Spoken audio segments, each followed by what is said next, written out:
Welcome back, everyone. Brand new box office breakdown show here on Max Talks Movies.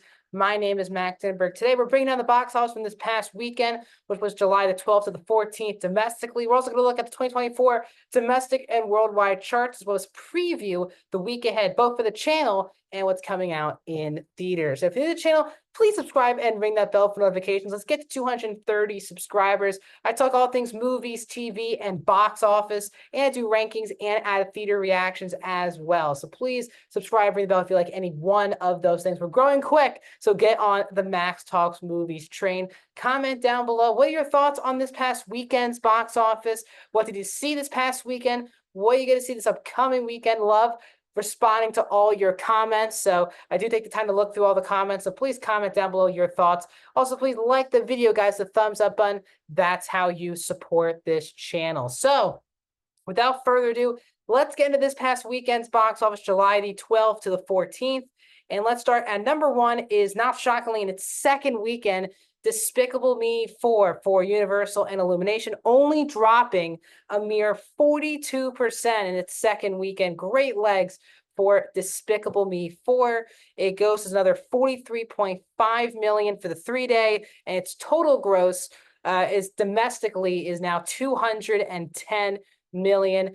This franchise continues to print money for both Universal and Illumination.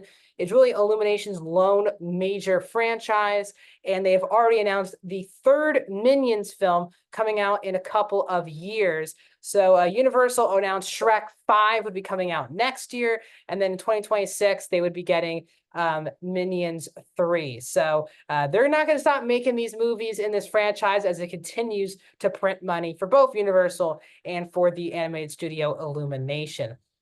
But the story of the weekend, in its first weekend in theaters, in second place is the Neon film Longlegs, opening to $22.4 million, the biggest opening ever for a movie ever distributed by Neon. Neon got famous off the bat because it was the distributor for Parasite back when it won Best Picture, and that got Neon a lot of opportunities in the movie space, and Longlegs became one of them. And Longlegs is their biggest opening. This movie had genius marketing where it did not show Nicolas Cage.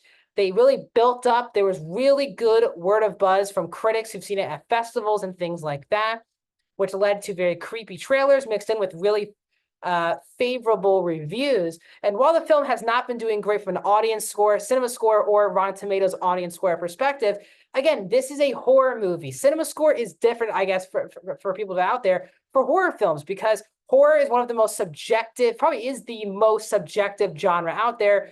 What scares you, what doesn't scare you, and the expectations of audience members when they go to a horror movie. Something might be a great movie, but if they're not scared, they don't see it as a worthy horror film, so they give it a negative score. So C+ isn't awful for a horror movie. See, that for a regular movie, that would be terrible. But for horror, it rides in line. But the overall buzz has not been as great from audiences as there have been from critics. The movie has been very much hyped, and some people have been left either surprised on how much they liked it or kind of disappointed based on the buzz. But a massive win for Nicolas Cage, who has kind of been in the niche genre kind of with horror or any of his movies the last 5 or 6 years, or the last decade. But this is a very good headline that this is still kind of, I guess, a niche movie. It's a horror movie, very different and original, but it did well at the box office. So great news for Neon and Longlegs. Definitely the story of the weekend. In third place from Disney and Pixar is Inside Out 2 in its fifth weekend, dropping another mere 34%, another 20 million this past weekend. It's up to 571 million domestic. We'll get to Inside Out 2, more numbers in the bigger grand scheme of things. In fourth place is A Quiet Place Day 1 in its third weekend, dropping 45%, another 11.3 million, and now it's up to 115.7 million domestic. Very good numbers for A Quiet Place. Now, this is in great numbers. This franchise usually doesn't make total bank, makes around like in the 300 to 400 range worldwide. So once A Quiet Place Day 1 gets around there, it will be deemed a success. There's still interest in this franchise, but what maybe is there something missing from Paramount that could take this to the 500 million or beyond threshold? So very interesting. Joseph Quinn is getting tons of work off Stranger Things. He got this, Gladiator 2, and Fantastic Four. Lapita's voicing the bad robot coming, or the wild robot coming out later this year. So both people are very busy, and A Quiet Place Day One comes in at number 4.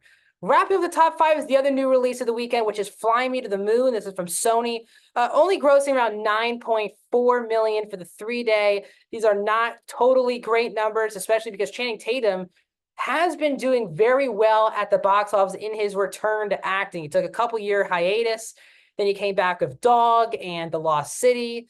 For example, even Magic Mike: The Last Dance, and those movies did pretty well, especially The Lost City did very well at the box office. But this is not a great sign for Scarlett Johansson. Now, it's funny, Scarlett Johansson really hasn't been that box office draw. I think a lot of people she's definitely one of the most famous actresses, but she's not, from a box office perspective, someone who by herself or a leading person in a non-IP can bring in people to the theater. Her biggest opening is Lucy, which was $43 million, but that was all the way back in 2014. So, but again, good thing for her is that she's already signed on to star in the Jurassic World movie that's coming out next year. And also Channing Tatum has another movie coming out in the summer with Blink Twice. So again, I don't think this kills any of their two of their careers, but I think it definitely reassures that Johansson, who really is the lead of the movie, is not as big of a box office draw as I think people want to believe. When we get into the overall numbers for the year, Inside Out 2 is at number 1 domestic and worldwide, but let's start domestic. 574 right now domestic for Inside Out 2. Biggest movie of the year by now, around $292 million right now. As Doom Part 2 is at number 2 of $282 million. Despicable Me 4 gets up to number 3 of $215 million domestic. So now we have 3 movies of the year so far over the $200 million threshold domestically. Again, domestic is the United States and Canada. Godzilla x Kong New Empire is number 4 at 196. Kung Fu Panda 4 is number 5, 193 million. Bad Boys Ride or Die is at 6 of 185. Kingdom of the Planet of the Apes is at 6 with 170. If I'm not mistaken, yes. A Quiet Place Day One is at 8 with 117. Ghostbusters Frozen Empire is at 9 with 113. And the 10th and final movie in the $100 million club is If with $111 million. So we now have 10 movies in the $100 million club domestic. I think we could have a couple more upcoming, maybe this weekend and the following weekend, but we shall see. But we're up to 10 now. Finally, the summer feels like the actual summer here at the box office.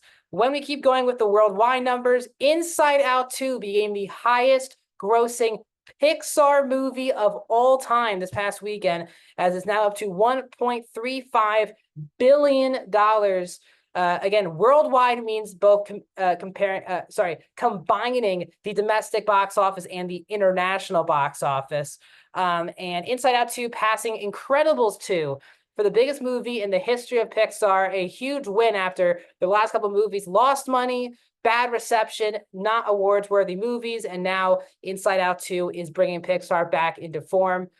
So we'll see. They do have an original movie coming out next year that was supposed to come out this year, but their Elio and Inside Out 2 swap places. So Inside Out 2 came out this year, and now Elio is coming out next year. So after a franchise, a sequel to a very popular movie, can Pixar make it bank with a original movie that's coming out next year? And number 2 is Dune Part 2 of 710 million worldwide. Godzilla x Kong The New Empire is at 3 with 569. Kung Fu Panda 4 is number 4 at 546. Chinese films are 5 and 6. Despicable Me 4 is at 7th already worldwide with 440 million right now worldwide. We'll see if we can get to $1 billion. Despicable Me did make a lot of money this past weekend, but real competition from Twisters and especially Deadpool and Wolverine. So we'll see where Despicable Me 4 ends up. As it pertains to this year, obviously it won't catch up to Inside Out 2's 1.3 billion But Kung Fu Panda 4 is the second highest grossing animated movie of the year with 546 million. So it's right now 106 million behind. It should probably pass that in the next couple of weekends. Kingdom of the Planet of the Apes is at number 8 with 395 million. Bad Boys Ride or Die wraps up the US part of the worldwide top 10 with number 9 with 378 million. And a Chinese film is at number 10. So after kind of a slow weekend, the Long Legs did pretty good for that type of movie at the box office. We move into the two big summer blockbusters still left on the calendar. And coming up this Friday is Twisters. Obviously, it's not either heard a prequel or reboot, whatever it is, to the original Twister movie, starring Glenn Powell, Daisy Edgar Jones, and Anthony Ramos. A big test for Glenn Powell, who has got a lot of good success post Top Gun Maverick, especially with Anyone But You. Hitman did very well on Netflix, but the rumors are that people seem to think that he is a bit oversaturated. Is that the case? Will he bring in the box office, or will Twisters take a step back in the career of Glenn Powell? We'll find out this upcoming weekend. Let me know your thoughts on the box office in the comment section down below. Like the video, and I'll see you guys soon.